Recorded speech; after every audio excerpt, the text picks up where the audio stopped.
Okay, for folks that are new to Shotcut, you don't have to use Shotcut. A lot of good video editing programs out there. Shotcut's a open source one, and I happen to think it's functionally very good. Normally, you would click on the Shotcut to open any file, but since I've saved some work earlier, I'm going to click on that instead. That's a saved MLT file from Shotcut with work that I'd previously done on the video that you're about to watch.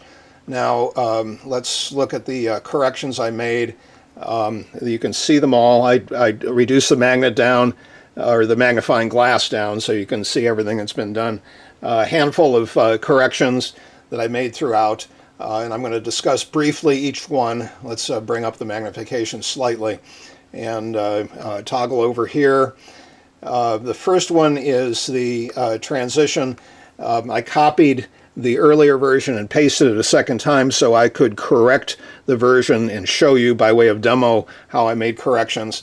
But the transition of the copy and paste, you copy here and you paste there, easy to use. And I'll just play from at this section of the timeline briefly so you can hear what was done right at the switch. Okay, so that's the copy and paste. Sometimes you'll end up with a pop right there. So what you have to do is take out the fade out the old, fade in the new. There are other ways to accomplish it by way of transitions. To fade out the old, you highlight this, go up to filter up here, and it will show you, why doesn't it? Because you need the counter at the point of what's selected. Fade in. Okay, did not do a, yes I did. I did a fade out video. Sometimes you have to click on it twice. So I've clicked on this, I have the counter there. Fade out audio is set at 0.05 seconds, minus, minus, minus until you get down to 0.05. Very quick fade out there.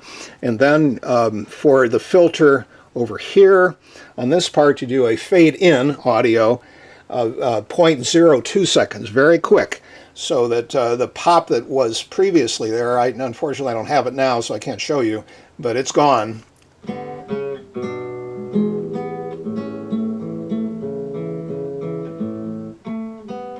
So it makes for a smooth audio transition, and cut and paste will create the video transition for you, but the pop is what I worry about. Now let's go to the second segment here at approximately 140. Not sure. Oh, this was 120. Okay, that's 140 is the first wrong note I had. Okay, let's take a look at it. And real quickly. Okay, that was done by way of a transition. I'm going to put the counter at that spot and bring the magnification up considerably so you can see it. The transition is a one way of taking out a wrong note, and or a very brief one, and you can experiment with other ways. Cut and paste. If you do cut and paste, you can end up with the audio pops, and you have to deal with the fade in, fade out, like we just discussed. Transition sometimes ends up smoother. So let's watch the video at that particular point. Right there. One more time, I'll show you. Just slight waving of the video, but the sound came out pretty good there. So that's, and you can go to the earlier section and hear how it sounded before. Okay, let's move forward to the next transition I did, which was here. This is where I was attempting to fix the rhythm with the transition by pushing it over a little bit. Unfortunately, the entire area is flawed performance. So, okay, one thing that you notice there was a little bit of delay in the computer processing the transition. That does not necessarily show up when you export the file. So yeah, you have to kind of play with that aspect of it too. And sometimes the computer is quicker than other times, so it goes more smoothly through the transition. Let's try it one more time. Now, a little bit of delay there, a delay caused by the computer in processing with Shotcut. When you export it, that won't be there. But regardless, I was trying to fix the rhythm there. Didn't really work musically. So these are decisions that, as a performing musician, you can make. You know, if you don't want to be paying a professional sound engineer $100 an hour or whatever they charge to make decisions for you, or you can be right there and pay them and make the decisions then. But these are not hard. It's too hard to do, and you learn and you can get pretty good at it. Okay, here is the next. Okay, that is the second area that I discussed where I changed a note. Took a bad note out again by way of transition, right there, and I did that one strictly by putting the correct note over the wrong note. And if you leave a little bit of lead in with the part where you cut it, so that the portion you're bringing in has a little lead in, that'll cause a fade in of the section that you're putting over, so it'll dominate the wrong note. You want the right note to dominate the wrong note, so you want it to be more faded in, whereas the other notes you want more faded out. So, all right, that demonstrates that part, and that's toward the end. I think there's just a brief something to show you here. This did not work too well. It's the final notes of the song, and I did a video fade out there and attempted I think I left the gain change in here. Let's see. Doesn't show it. There's a fade out audio at that point, and the fade out audio is a tenth of a second here, and because I faded it out and then faded back in, it's imperfect with the harmonic sound. If you listen to it, it comes back. So I didn't spend the time. That can be corrected if you want, but I thought it was okay leaving it like it was. I'm going to play this video for you and discuss what I'm doing to try to give you an idea that you can convert a imperfect, flawed performance into something a little bit better. Perhaps you can get as far as making it reasonably well played, which is the goal that I come up with. Perfection is not something I'm necessarily looking for or can achieve, and so being a renegade amateur musician, you can use video edits and try to improve on what you've done. So let's go through this real quickly. I've got a few changes I made when I duplicated it, cut and paste, and made a copy second time through. The first change I made is coming up soon.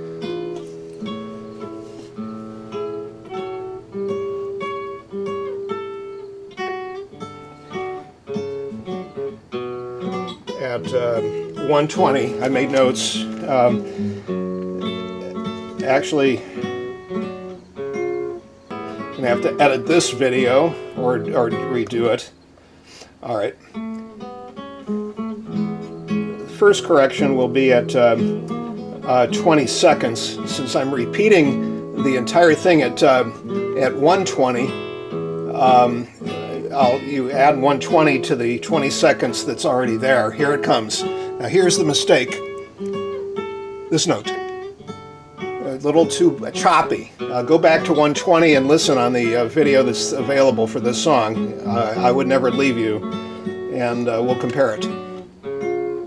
That delay is the second thing I tried to correct. It cannot be corrected. Not well. It's not going to end up being reasonably well played for that reason. Now we get up to 59 seconds over there. We'll find the third note that I tried to correct. It's coming up soon, 3 seconds, right here, that one.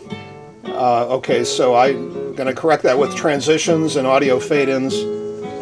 We have no further ones, but I do want to show you how I did the copy and paste on Shotcut right now. That smooth transition was accomplished with an audio fade in and audio fade out. I'll explain it a little bit later. First, let's get through the notes, wrong notes, or corrected notes, which were done by way of transition. Here's the first one coming up right here. That one, it's very smooth audio. Took out the pop that was there. It didn't sound too good. Now we've got one coming up at 152. This is the delay. This didn't really work. I took the delay out right there with the transition, but the whole thing is sloppy, so it's a flawed performance.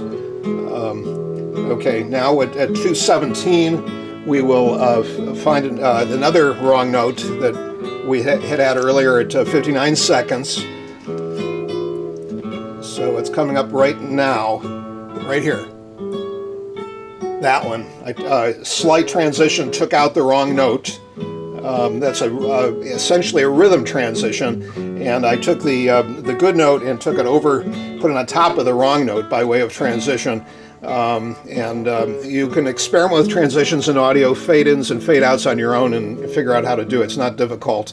What I a couple things I want to say at the point of 120, when I'm right here, when I copy and pasted two versions, so I can show you the flawed version and the attempt at correcting it.